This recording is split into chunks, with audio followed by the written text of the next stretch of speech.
própria aldeia tem plantações de vime. Dentro de 5 ou 6 meses, estas plantas já terão a altura apropriada para serem cortadas. As senhoras, há quanto tempo é que trabalham nisso? A gente trabalha desde crianças. Ela leva aqui um tom e uma haste. Estes trabalhos antigos parece que vão desaparecer, não é?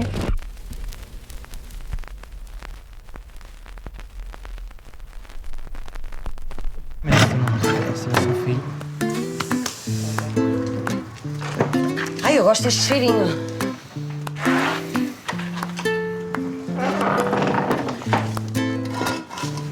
Nuno, olá. Para onde é que me trouxeste?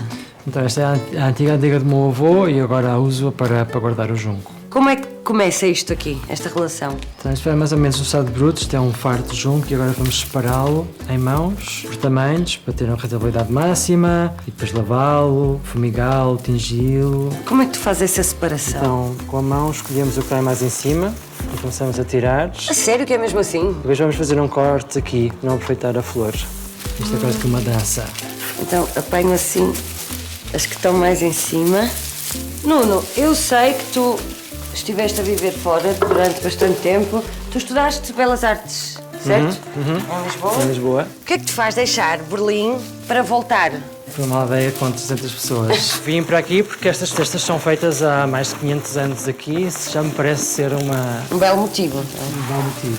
Sentes que há cada vez menos pessoas a trabalhar o junco, esta cestaria? Desde que eu vim para cá, eu estava uma pressão super moribunda, estava quase a morrer. Haviam apenas 2 casas produtoras. 2? Hoje há 6 casas produtoras no raio de 10 km. De onde é que vem o nome Toina Bel? Tanabel era o nome que dava ao meu avô e como havia esse lado familiar, porque o meu bisavô e o meu tetravô já faziam essas cestas e naquele momento apenas restava um membro da família a fazê-las, que era a minha tia-avó, e havia assim um grande fosso geracional. E tu encontras aí uma vontade de pegar nessa história da família, porque é a história da família, não é? Sim, sabes que eu também não pensei muito porque achava que era algo urgente, que este ofício iria durar mais 5 a 10 anos no máximo. Mas isso é muito bonito. Não sabia como é que havia de fazê-lo à distância, porque os artesãos já eram todos velhos e nem sequer com telemóveis, quanto mais com e-mails e coisas. Redes sociais, não é? E eu também não sabia nada e vim para cá para aprender ao lado deles.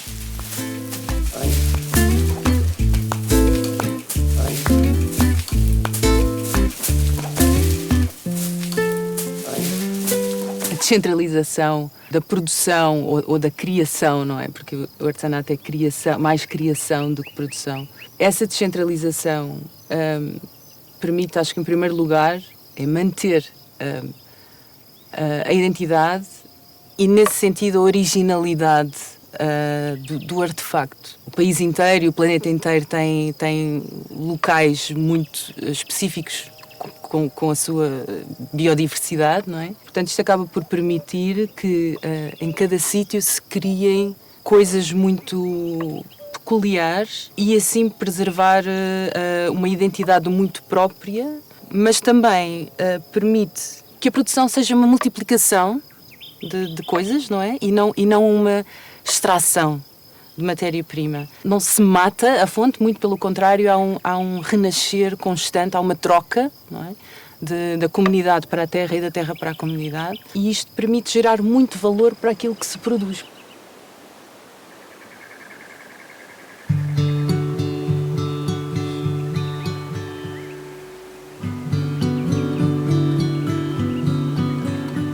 Comecei a trabalhar com o vime por necessidade de evoluir, porque o ramo da cestaria com que eu aprendi, como se costuma dizer, à falência, não foi bem à falência, mas deixou de se usar. A agricultura modernizou-se e deixou de gastar cestos. E eu comecei a estragar vime, como se costuma dizer. Todos os aprendizes vão estragar. Eu comecei a estragar vime e comecei a gostar de estragar.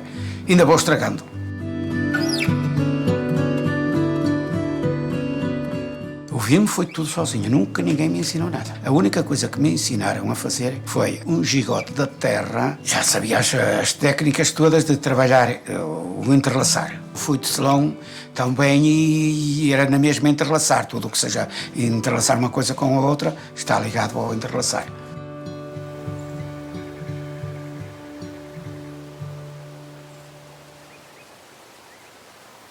A história da cestaria confunde-se com a história da humanidade, por ser uma atividade artesanal provavelmente anterior à tecelagem. Desde o Neolítico que há vestígios da arte da cestaria. Esta arte era utilizada não só na agricultura, mas também na construção de habitações, na construção nas paredes, nas coberturas. Era também utilizado, por exemplo, pelos persas para a construção de escudos. Há, no século XVI, em Alcácer do Sal, uma produção de junco fino, que é também muito popular em Lisboa para adornar os estrados. Portanto, há uma tradição ibérica em que as pessoas que estavam nas suas habitações em estrados, pequenos palanques, e o adorno desses estrados era feito por essas esteiras que estão na origem de algumas das artes que nós hoje vemos, como cestas ou pequenas malas.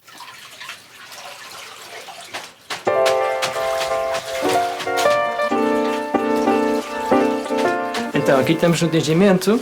Isto não foi tingido agora. Não. E agora, Quanto tempo para tingir isto? geralmente nós aproveitamos e faço um dia inteiro para uma sessão de tingimento. Um dia inteiro? Sim, para uma cor, faço uma cor um dia inteiro. Tradicionalmente nós tinge-se na vertical. Põem o junco na panela e depois tiram, passado uns segundos, voltam-no e tingem a outra metade. E depois deitam fora e fica a secar na terra. Sentam-se todos à volta assim a fazer tipo uma... Não. É uma velhota de rabo para o ar que entra num buraco e distribui os faros de junco por lá. Eu sempre achei que aquilo não era bem e então tentei esta opção, que era um armário em que simplesmente tinha uma porta e eu punha os faros das mãos de junco. Este artesanato, assim, num sistema ainda antigo, quer dizer, é o risco que as pessoas correm de ter os próprios processos em suas casas. Então isso não dá acesso a que haja segurança e higiene no trabalho, por exemplo. Tu sentes que quem compra, que percebe o procedimento, como é que aquela peça ganha forma, como é que ela ganha vida? A tradição, ela assentava em mão de obra barata, mas assim muito acessível, em que as crianças trabalhavam, toda a gente fazia um pouco, era toda a comunidade a fazer. E hoje é diferente. Então, para inserir as pessoas no estado social, em que as pessoas estão protegidas, se tiverem um acidente ou na velhice, quando já não conseguirem trabalhar mais, é preciso com que os processos, todas as etapas, sejam um pouco melhores. Então, o que acontecia era quando as pessoas já não conseguiam fazer mais, porque, por exemplo, já eram velhas demais, e elas queriam gozar do trabalho toda a vida fizeram, não conseguiram, porque as artes de Estado elas nunca trabalharam. Há uma curiosidade das pessoas de saber como é que se faz, mas eu creio que não há essa consciência Não há, pois não. social, está relacionado com o artesanato. Mas agora olha, diz-me lá, tu deixaste isto na água quente a tingir? Isto foi tingido na água quente, mas ele está aqui a lavar, tirar o excesso de cor, que é um segundo processo, que nem sempre às vezes Ai, é está feito. lindo esse. As mãos já estão claras, já não transferes. Esta cor é uma cor muito portuguesa, não é? Faz-me lembrar o saquinho da minha avó ir à feira ou ir à praça. Houve uma altura que eu vi uma fotografia, era miúda, e vi uma fotografia, daquelas fotografias icónicas da Jane Birkin com aquela bolsa. E eu pensei assim, olha, e nós aqui em Portugal, a minha avó vai à feira com uma bolsa assim. E agora vamos pôr isto a secar. Caralho, isto é pesado. Pesado? Olha, se calhar assim com o pé para baixo. Para baixo. Eu aposto que algumas senhoras deviam ter músicas que cantavam quando faziam estes processos. Isso é interessante saber. Agora tiramos os elásticos, não é? Merci. Olha, eu não chego. Eu ponho assim. Fica aos saltinhos. Agora este fica aqui, no dia de hoje, fica a deitar o excesso de água que tem. E depois à noite vamos pô-lo dentro da oficina. Depois dentro da oficina fica 2 semanas lá dentro.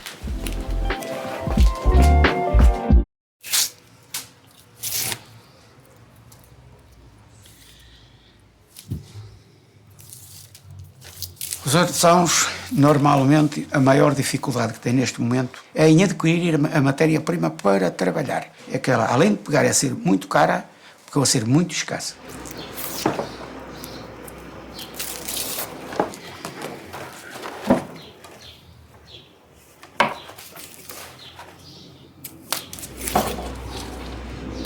A seca é o maior problema que temos na produção de vime. Não deixa o vime desenvolver. E as cepas morrem. Se o clima continuar como está, desconfio que a produção do Vime, uma grande parte, vai desaparecer.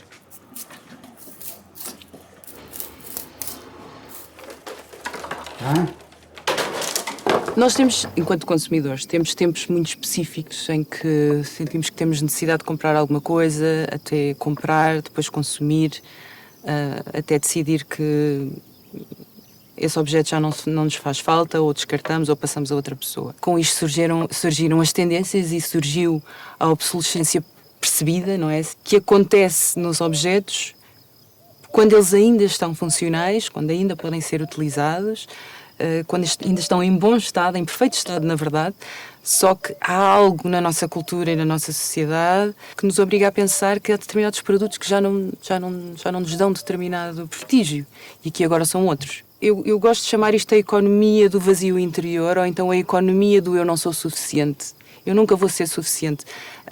E então o que acontece no consumismo é que as tendências alimentam esta oferta constante de produtos onde nós vamos encontrar uma nova felicidade que cai sempre em saco roto, não é? E nunca é ali, e é sempre no mês seguinte, é sempre na coleção seguinte, e é sempre na semana seguinte, ou quando sair esta revista, ou quando eu sentir, não, é com este produto que eu consigo projetar-me como sendo mais bonita, mais respeitada, mais sustentável, não é? Não deixa de ser uma bitola que nós temos hoje em dia, esta da sustentabilidade.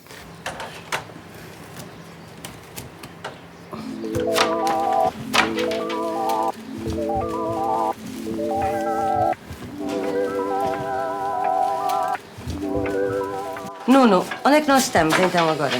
Então, aqui nós fazemos a tecelagem. A tecelagem? Espera lá, mas o junco vai-se tecer?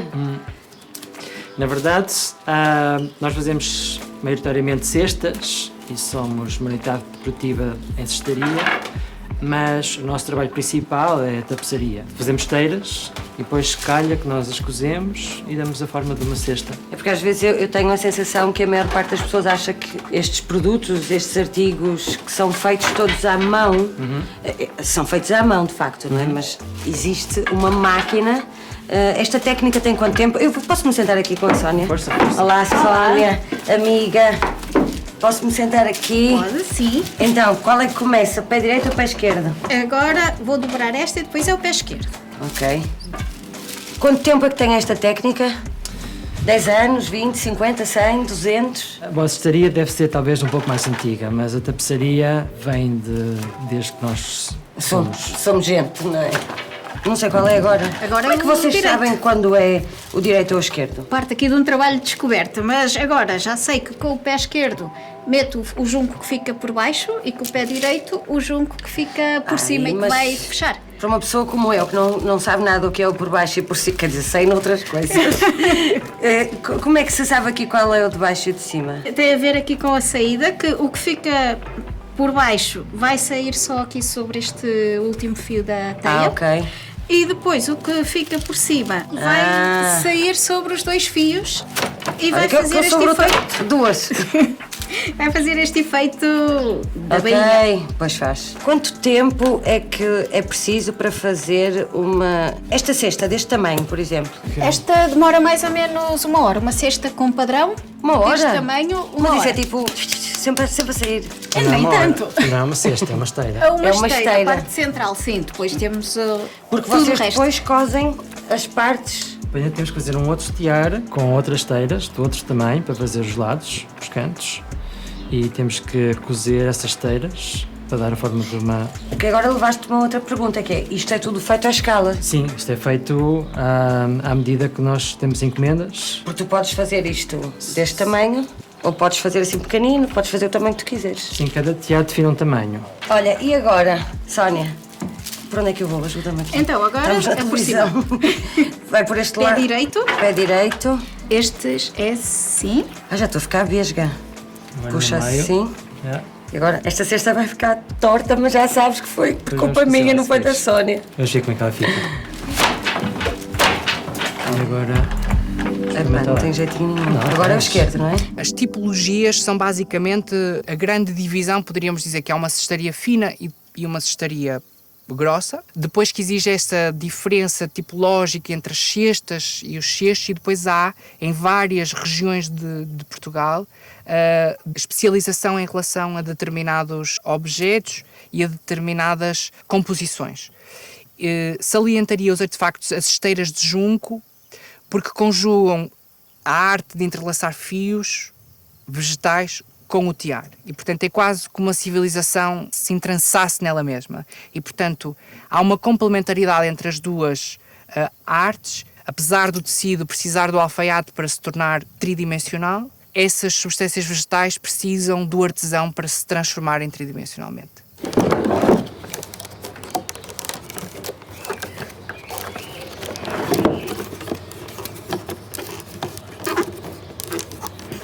Mas ali no mês de fevereiro é o mês de meter estacas para plantar quem quiser fazer um viveiro novo, a começar de novo.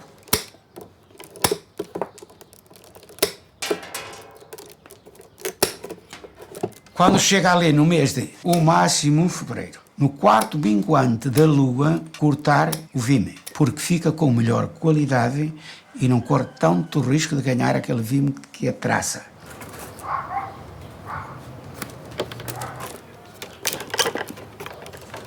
Depois é trazido para cozer numa caldeira para largar a pele. Só depois de seco é que é atado em molhos, selecionado, depois de bem sequinho é que é guardado e depois vamos ter para consumo durante o ano.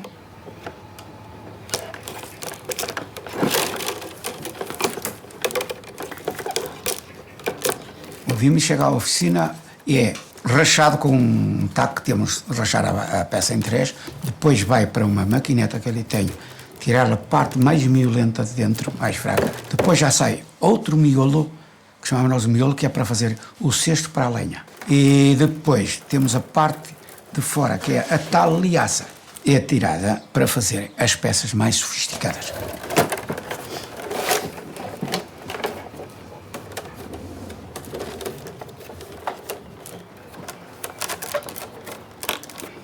Noutros locais, como por exemplo estou a lembrar do mobiliário feito em vime, falamos de peças de arte de grande complexidade. Pode-se fazer cestos e cestas de várias formas, mas também se pode fazer de uma única forma. Ou colocando nas palavras de Fernando Bardel, podemos sobreviver no básico.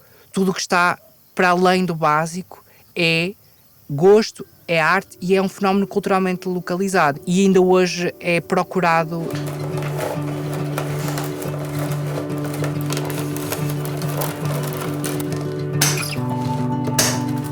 Sempre a procurar coisas novas, porque este produto é mais maleável. A gente manuseia muito melhor para fazer coisas que se inventam.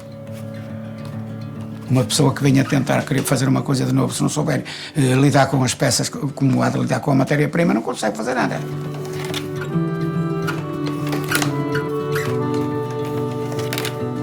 Porque nós temos vime desde 1,20 m até 4 metros ou 5 e temos de saber que vime é que vamos utilizar. Se é vime que é preciso rachar, se é vime que é para trabalhar com a vara inteira, se como é.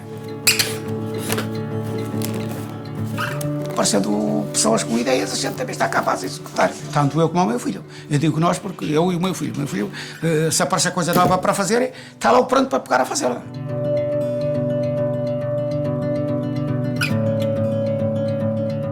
Se não começasse a aparecer coisas novas feitas por nós no mercado, os clientes também não nos procuravam.